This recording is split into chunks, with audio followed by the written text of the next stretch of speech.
तो मूवी की स्टार्टिंग में हम एक लड़की के कैरेक्टर को देखते हैं जिसका नाम राया होता है और जिस जगह वो रहती है वो उसकी पास्ट की कुछ स्टोरी बता रही है कि कुछ साल पहले ये लैंड काफी प्यारा हुआ करता था। ऐसे लगता था जैसे कोई जन्नत का हिस्सा हो।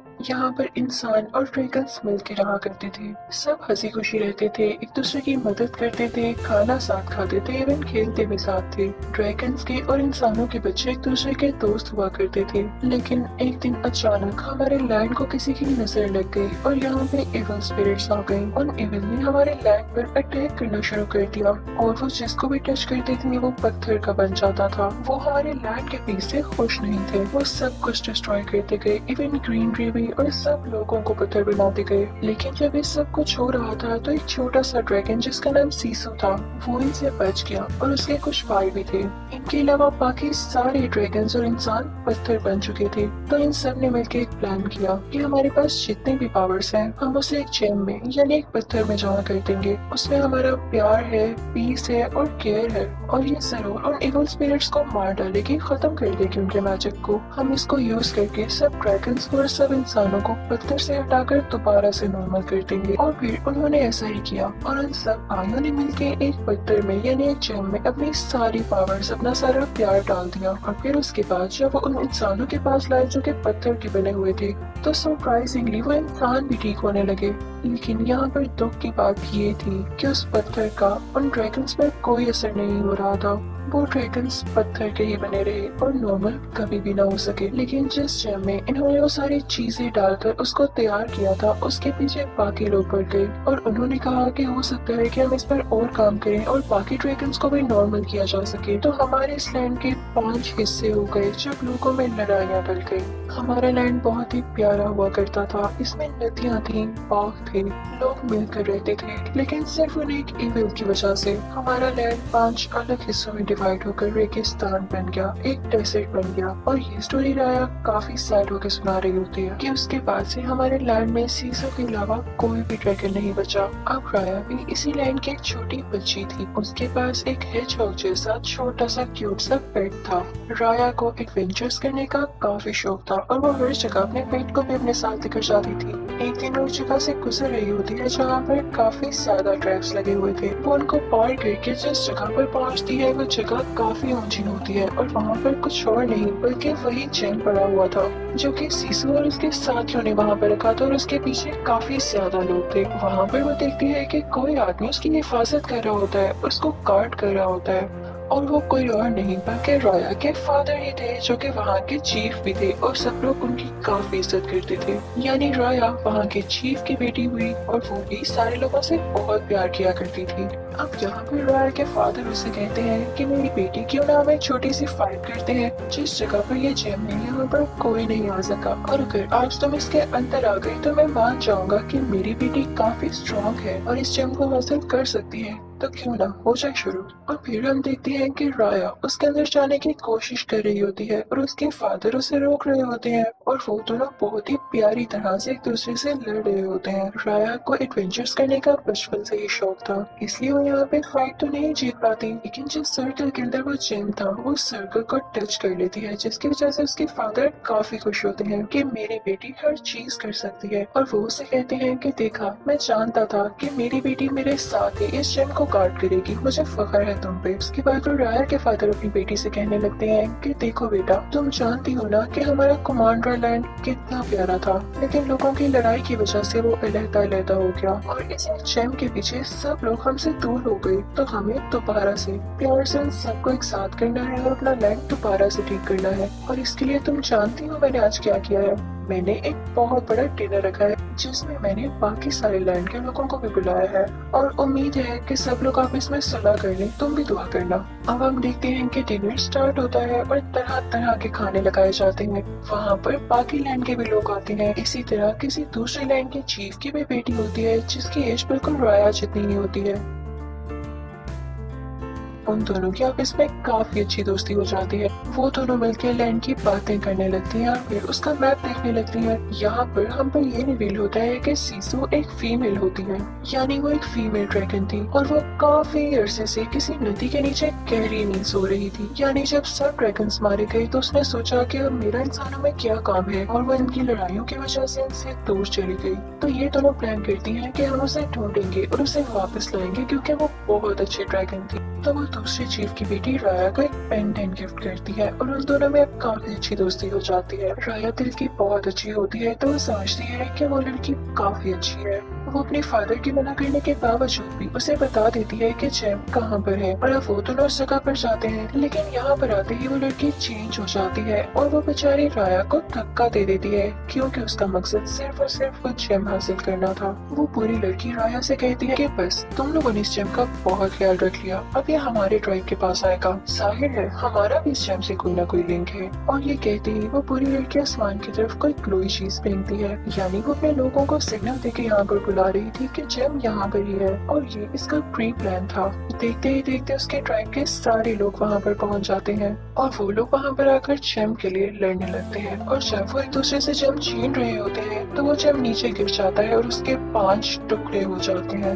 जब रॉयल के फादर वहाँ पर आते हैं तो ये देख के काफी सैड होते हैं और सबसे बुरी बात ये थी कि उस जेम के टूट जाने की वजह से वो इविल स्पिरिट्स दोबारा से जिंदा हो चुकी थी और उन पर अटैक करने वाली थी। अगर वो लोग जल्द कुछ ना करते तो वो उनको दोबारा से पत्थर में बदल देते और अब तो ये जेम भी टूट चुका था तो वो खुद को ठीक कैसे करते। तो रॉयल के फादर जल्दी से जेम का एक टुकड़ा उठा के उन इविल के सामने करते हैं, जिसकी वजह से वो इविल उनसे दूर होने लगते हैं और कुछ टाइम के लिए वो अपनी बेटी को, अपने किंगडम को, खुद को प्रोटेक्ट कर लेते हैं। अब वहाँ पर बाकी ट्राइब के भी जो लोग आए होते हैं वो भी एक पीस उठा लेते हैं और खुद को प्रोटेक्ट करने के बाद वहाँ से भाग जाते हैं। उन्होंने जरा ख्याल नहीं किया कि राया के फादर ने किस तरह से उन लोगों को डिनर पर प्यार से इनवाइट किया था, लेकिन यहाँ पर तो वो लोग लड़ाई करने आए थे, उस जेम को लेने आए थे। जब राया के फादर उन इविल स्पिरिट से सबको बचा रहे थे तो उस दौरान लोग काफी जख्मी हो गए थे। अब वो भी राया के साथ उन लोगों के पीछे भाग रहे होते हैं, लेकिन जख्मी होने की वजह से उनसे भागा ही नहीं जाता। तो वो वहाँ पर अपनी बेटी राया से कहते हैं कि मेरी प्यारी बेटी, मुझे तुम पे बहुत ट्रस्ट है।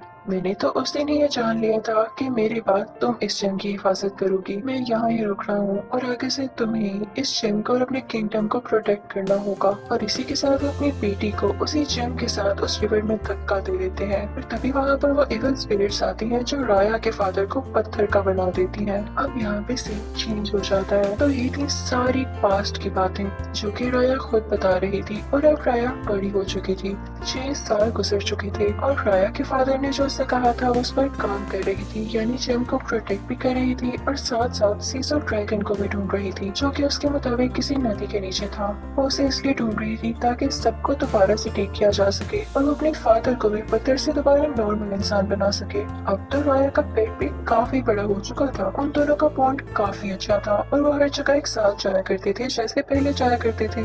और फाइनली राया इतने अरसे के बाद उस नदी के किनारे पहुंच ही चुकी थी जहाँ पे उसे लगता था कि सीसो ड्रैगन है। वो कई ट्राइज करती है और फाइनली उस सीसो को जिंदा कर देती है।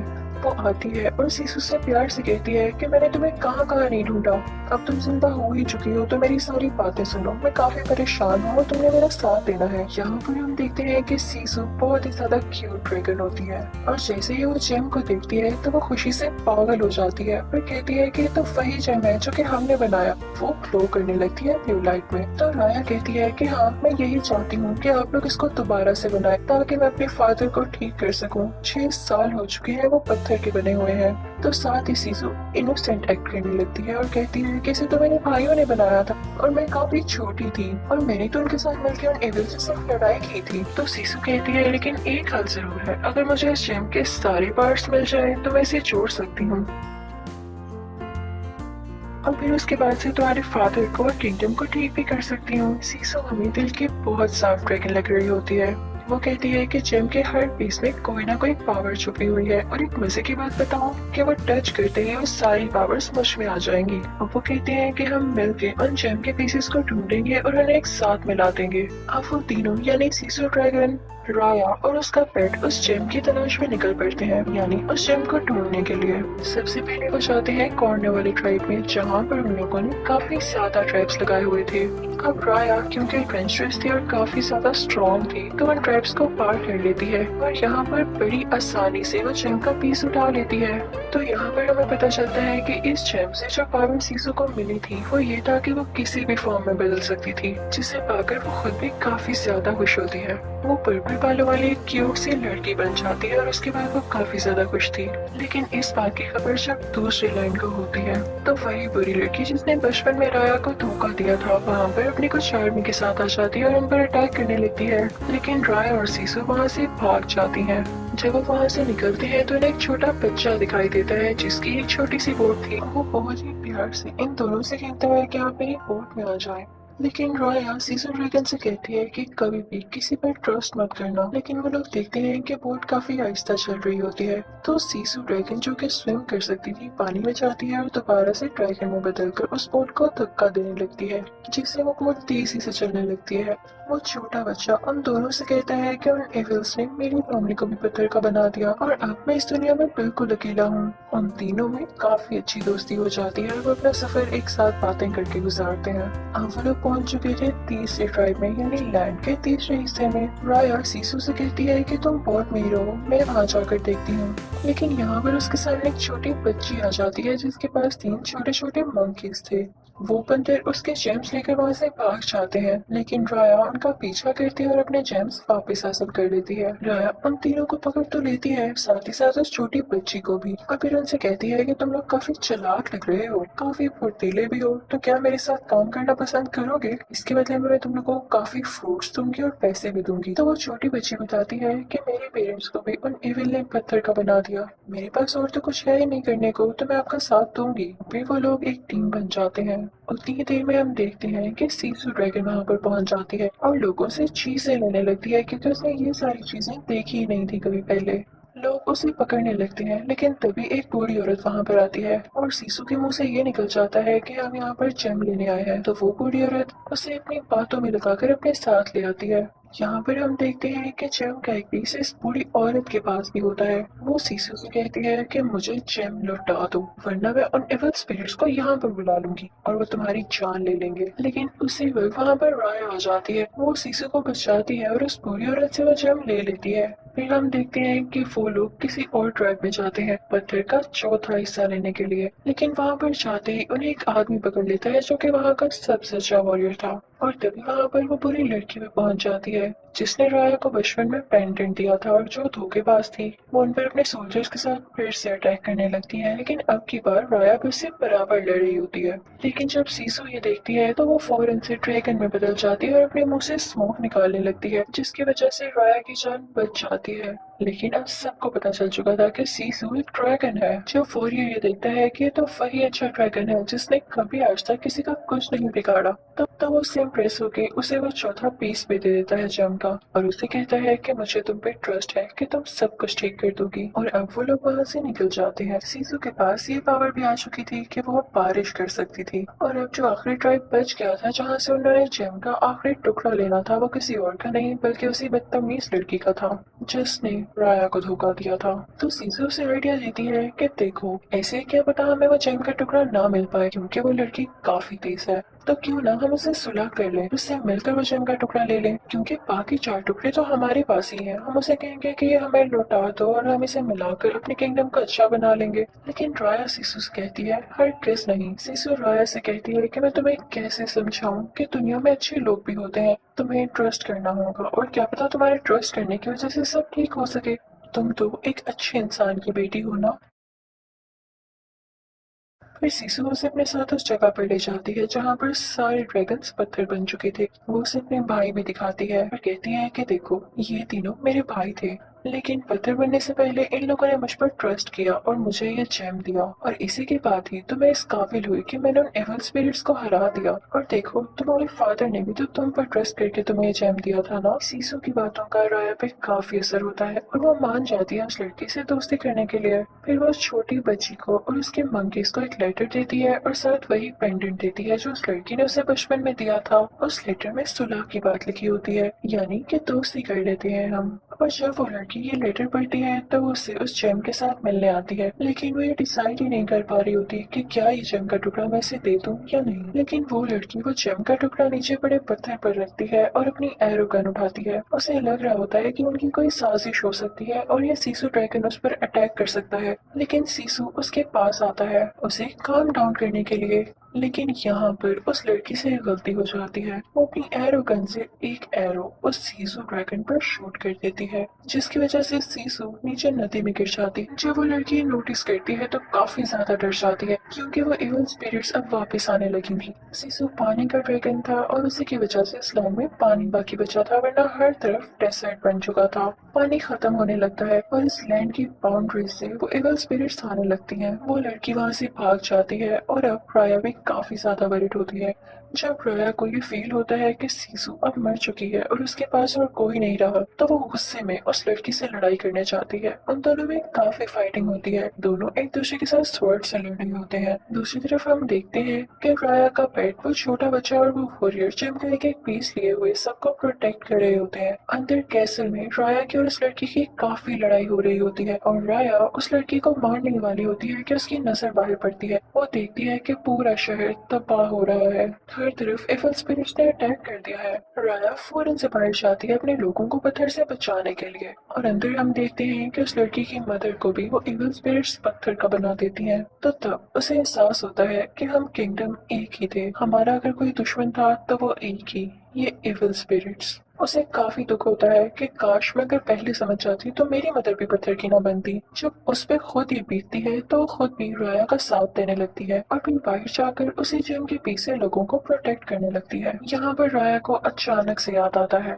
कि जब इन एविल स्पिरिट्स का हमला बढ़ गया था तो उन सारे ड्रैगन्स ने इस जेम में अपना अपना प्यार डाला, अपना ट्रस्ट डाला था, तो हमें ऐसा ही करना होगा। वो अपने सब साथियों से कहती है कि पत्थर का हर टुकड़ा यानी इस जेम का हर पीस दूसरे किंगडम की इस लड़की को दे दो, लेकिन सारे कहते हैं कि नहीं, हम उस पर ट्रस्ट नहीं कर सकते। तो राया कहती है कि हमें करना होगा, और इसी के साथ वो अपने जेम का टुकड़ा उस लड़की को पकड़ा देती है और उससे कहती है कि सब टुकड़ों को मिला के तुम्हें इन एविल स्पिरिट्स को हराना होगा। उसके साथी नहीं मानते और वो टुकड़ा नहीं देते, और इसी दौरान बेचारी राया खुद पत्थर की बन जाती है। जब सब लोग ये देखते हैं कि राया ने अपनी जान की कुर्बानी देकर उन्हें बचाने की कोशिश की है, तो वो सब राया की बात मानकर उस लड़की पर ट्रस्ट करके उसे पत्थर पकड़ा देते हैं, यानी वो जेम पकड़ा देते हैं। वो लड़की जेम का हर हिस्सा जोड़ने लगती है, लेकिन इसी दौरान एविल स्पिरिट्स उन सबको पत्थर का बनाती रहती हैं। जैसे ही वो जेम कंप्लीट हो जाता है, उसके पांचों हिस्से आपस में जुड़ जाते हैं, तो उस लड़की को भी एविल स्पिरिट्स पत्थर का बना देती हैं,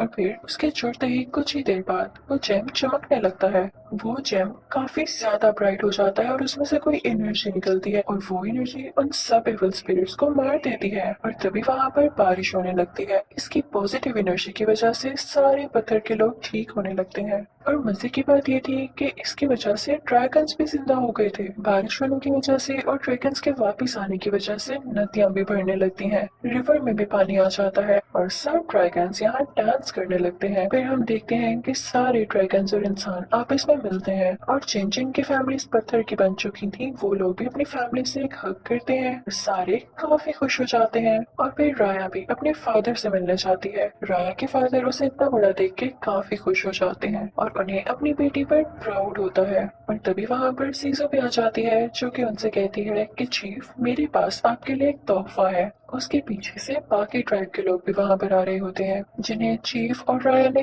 काफी इम्प्रेस किया था। वो उनसे सुलह करने आए थे, और यहाँ हम देखते हैं कि वो जेम भी एक साथ हो गया था, और ये सारे किंगडम के लोग भी। चीफ और राया और सीजू को हम कैसे भूल सकते हैं, वो लोग काफी खुश थे। यानी एक दूसरे पर ट्रस्ट करने से, एक दूसरे का ख्याल रखने से, प्यार करने से सब चीजों को ठीक किया जा सकता है, और अगर हम साथ हैं तभी एक पावर है, अलहदा हम कुछ भी नहीं। Thank you for watching. Goodbye.